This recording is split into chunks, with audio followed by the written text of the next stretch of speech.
salaamaaleykum gars yi salaamaaleykum gars yi sànq ba tey ñu ngi may envoyé vidéo naan ma pare la mu faatu. non damay mariage mais maak sama jëkkër kese 8 kilos lañ koy def.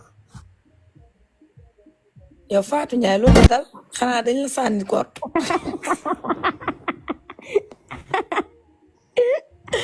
ñu laaj lool duñ ko nangu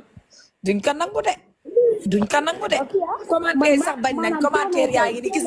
nga sa commentaire sax nangu wuñu commentaire sax nangu wuñu gis nga man sama yaay sama papa ñëpp laa ko wax nee naa leen xew ma fii sama jëkkër loolu say wax la wuy ma loolu say wax la rek soxor googu kañ la dugg loolu da ngay soog a yow ndekki xamagoo loolu loo bëgg instant ndekkee goo mais xew moom duñ ko def foofu ay 8 kilos yooyu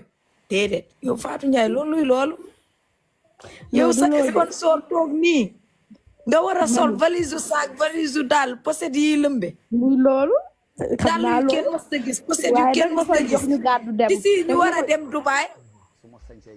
non danga ma koy jox ñu gàddu dem je te jure nag la famille man kafuma de man coono xew si ñu war ko commandé tuuti dañ ko war a commandé moo tax ba la dinaa la woo tegal la kaa bi nu mu demee xam nga sama papa moom commentaire sax nanguwuñu nga defee ka xewu 2 personnes sama papa daa xaw a kii moo tax affaire yi kii ba pare yow naa la woo dañuy xew rek